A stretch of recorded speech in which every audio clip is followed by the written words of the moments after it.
India gets its 15th president. Droupadi Murmu, the NDA's presidential candidate, won the presidential elections over her rival Yashwant Sinha by garnering 64% of the total votes. The 15th president of the country will take oath on July 25th, a day after Ramnath Kovind's tenure ends. Prime Minister Narendra Modi met Droupadi Murmu at her residence. In a series of tweets, Prime Minister Modi said NDA candidate Droupadi Murmu's record victory is great for our democracy and predicted she would be an outstanding president who will lead from the front and strengthen India's development journey. Prime Minister Narendra Modi thanked all the MPs and MLAs across party lines who supported Droupadi Murmu's candidature for the top post. At least 17 MPs and many MLAs across states cross-voted in favour of Murmu.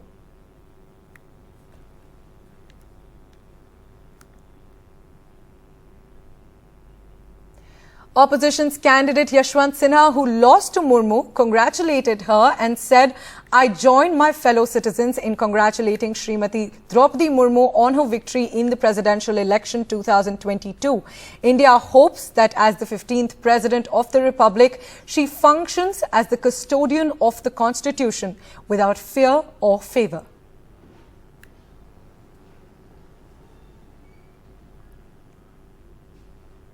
And it is a historic win, one that comes with many firsts. At 64 years of age, Droupadi Murmu will be the youngest president of the country and India's first president to be born after independence. She is India's first tribal president. From being the first woman graduate from her village in Odisha, she is now the first president from Odisha.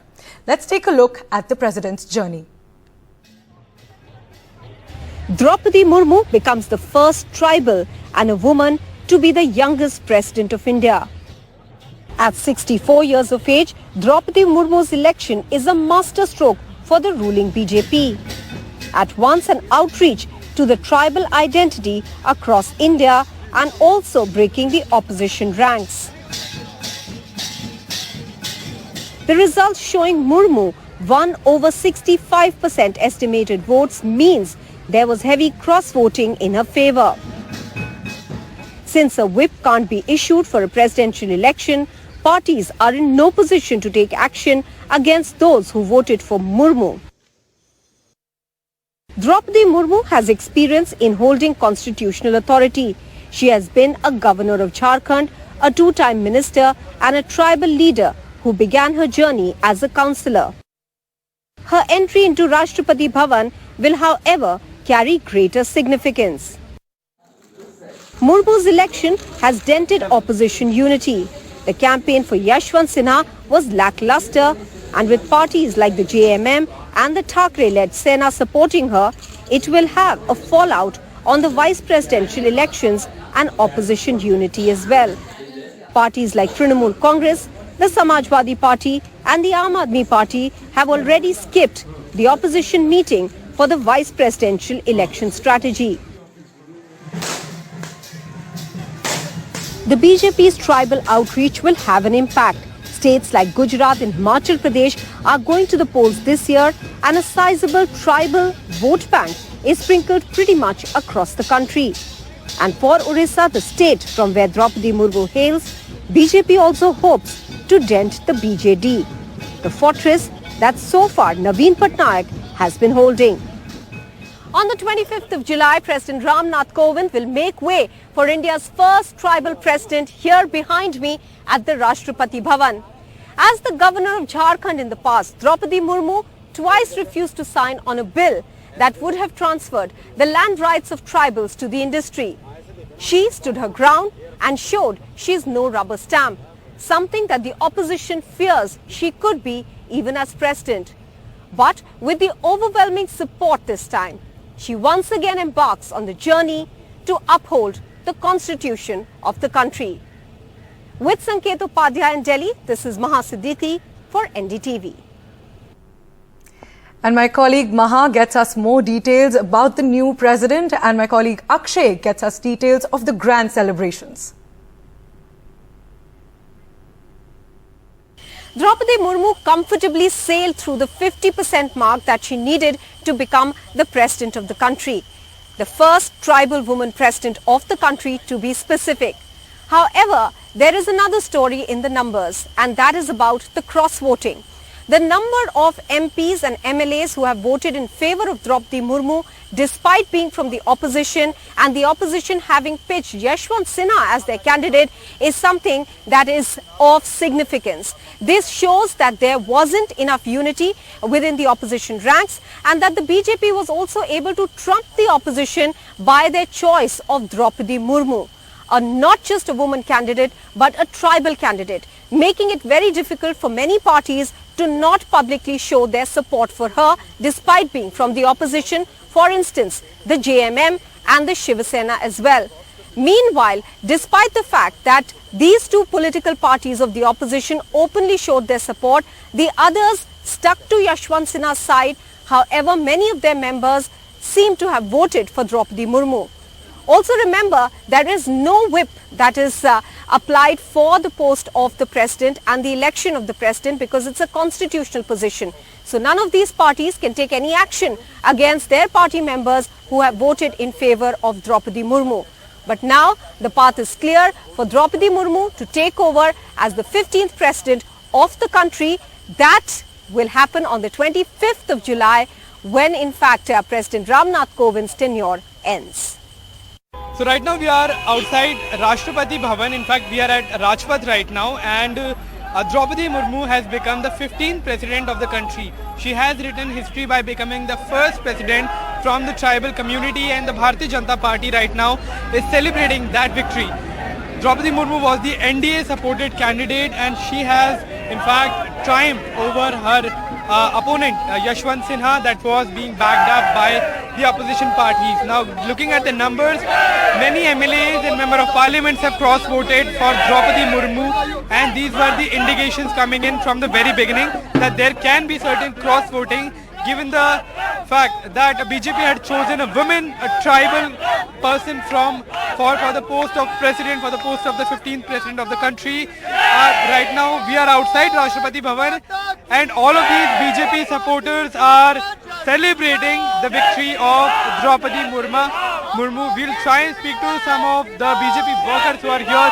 कितने खुश हैं आप लोग? कितने खुश हैं आप लोग? देखिए, बहुत खुशी है। अंत्योदय का सबसे आखिरी पंक्ति में व्यक्ति को सबसे आगे ले जाने वाली भाजपा ने आज जो करके दिखाया, पहली आदिवासी महिला, और इससे बड़ी खुशी की बात कुछ नहीं हो सकती। आपको लगता है आदिवासी जो लोग हैं उनके लिए चीजें कुछ बदलेंगी? अगर बात की जाए एजुकेशन की या बात की जाए इंफ्रास्ट्रक्चर की, तो बदलाव आएगा? देखिए, भाजपा सरकार में तो आदिवासियों के लिए लगातार काम चल रहा है। उसमें एक कड़ी है, इस कड़ी को आगे और बढ़ा करके आदिवासियों के साथ साथ समग्र समाज का उद्धार होने वाला है। आप कहाँ के? ये मैं गाजियाबाद कहूँ, और ये जो रैली है, हाँ स्टूडेंट हूँ, और ये जो भीड़ है ना, ये कांग्रेस की तरह पैसों की बुलाई हुई भीड़ नहीं है। और यकीन मानना, आज जो आदिवासी जो बनी है राष्ट्रपति, जीते जी अम्बेडकर लग रहे हैं मोदी जी। जैसे अम्बेडकर जी चाहते थे ना कि पिछड़ी कास्टों को आगे बढ़ाना, एक एजुकेशन देना, जीते जी ऐसे लग रहा है अम्बेडकर का रूप मोदी जी में आ गया। आप बीजेपी से हैं, आप लोगों का क्या कहना है, मतलब इस जीत के लिए बहुत बहुत हार्दिक शुभकामनाएं। शोषित वंचित तबके के, दलित शोषित वंचित तबके की चिंता करने वाले केवल आदरणीय प्रधानमंत्री नरेंद्र मोदी जी। एक महिला का राष्ट्रपति बनना आपको क्या लगता है कितना जरूरी है? आज एक महिला का राष्ट्रपति बनना बहुत ही जरूरी है, क्योंकि महिला अच्छे जिस प्रकार घर परिवार को संभालती है, मेरा मानना है कि वो देश को भी बहुत अच्छे से संभालेंगी। और जो श्री राम जी ने, सबरी ने जो अपने बेर झूठे खिलाए थे श्री राम जी ने, ऐसा लगता है श्री राम जी ने अपना फर्ज पूरा कर दिया। So we are here with the BJP workers now. The official announcement was just made a while back, and we are in fact, it's symbolical that the rally in fact ended just outside the Rashtrapati Bhavan only, where which will be the residence of Droupadi Murmu for the upcoming few years. And celebrations are going on not just here in the national capital, but across the country, with workers of the BJP, leaders of the BJP, everyone celebrating the victory of a woman, of a person from tribal community who in fact has become the president of India. With camera person AJ Joseph, I'm Akshay Dongre for NDTV. And let's now listen in to the president's brother. Let's look at her roots. Droupadi Murmu lived in Rairangpur in Mayurbhanj district of Odisha with her younger brother and his wife in a house that was built by her husband in the 1990s. Murmu's brother told NDTV that she is defined by her simplicity. Listen in.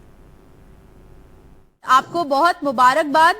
आपकी बहन अगली राष्ट्रपति बनने वाली हैं, वो एक तरीके से हिस्ट्री स्क्रिप्ट कर रही हैं, आपको कैसा लग रहा है? हमको तो बहुत खुश लग रहा है, राष्ट्रपति बनने जा रहा है, मतलब बहुत खुश हूँ। आपने कभी ऐसी उम्मीद रखी थी अपनी बहन से? आपको उनको देख के लगता था कि वो एक दिन राष्ट्रपति बनेंगी? ये तो उम्मीद नहीं थी, मगर जो वो उसका नाम आ गया 21 तारीख को, तभी से कि मतलब वो हमको लगा कि मेरे बहन राष्ट्रपति बनेगा और आज राष्ट्रपति बन गया। उनके बारे में हमें कुछ बताइए। आप उनके भाई हैं, पूरा देश आपकी आवाज सुन रहा है, उनके बारे में कुछ बताइए। वो उनका स्वभाव कैसा है, वो कैसी हैं, उनकी पर्सनालिटी के बारे में कुछ बताइए। वो तो बहुत अच्छे ही है, मतलब सब आदमी से अच्छा स्वभाव है उनका, और कोई भी आने से वो हमेशा मिलते जुलते रहता था, इसीलिए उनको सब आदमी अच्छे ही मानते हैं, दीदी करके बुलाते हैं सब आदमी। रायरंगपुर का जितना भी आदमी सब है, सब दीदी बुलाते हैं। And moving on, West Bengal Chief Minister Mamata Banerjee targeted the BJP at a massive show of strength. She urged the people to turn 2024 into a rejection election and break the shackles of the BJP at a huge rally in Kolkata. বলছে এরপর মুম্বাই ভেঙেছি, এরপর হরিয়ানা ভাঙবো, इसका बाद छत्तीसगढ़ तोड़ेंगे, इसको बाद बांग्ला भी तोड़ेंगे।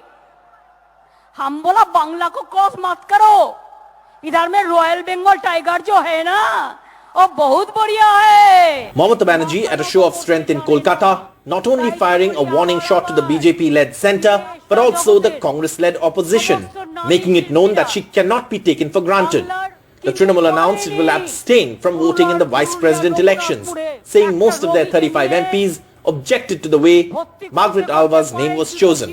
Trinamool Congress will abstain in the upcoming vice presidential polls. It is neither question of supporting NDA candidate doesn't even arise.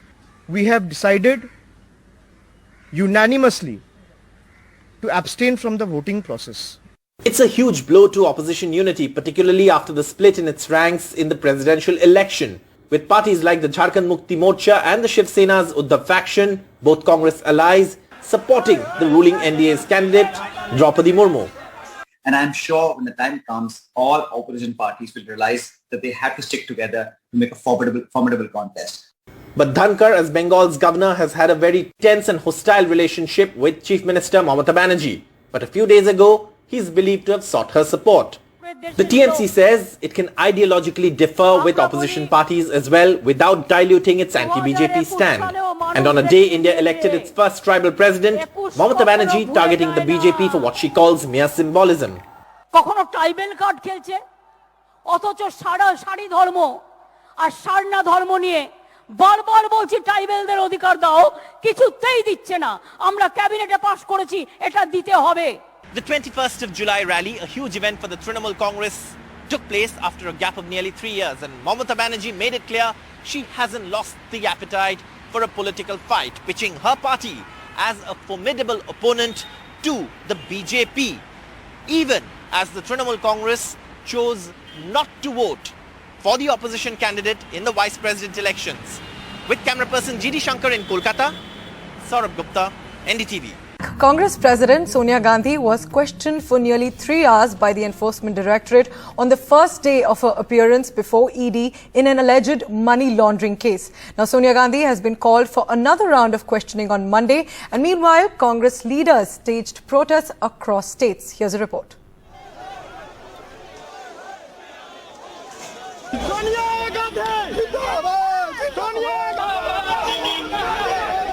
Sonia Gandhi going into the Enforcement Directorate office in Delhi at around noon and questioned for nearly 3 hours. on her alleged role in the National Herald money laundering case. Accompanying her to the ED office, Rahul Gandhi and Priyanka Gandhi, who were allowed to stay inside the ED office since she was carrying Sonia Gandhi's medicines, etc.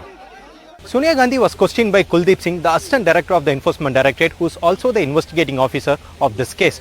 Sources say Sonia Gandhi was grilled over the shareholding pattern in both the Young Indian Limited and also the Associated Journal Limited. Also, very importantly, the common directorship in both these companies. Though the questioning of day one was over within 2 or 30 minutes, sources say she has been further summoned for further questioning on Monday.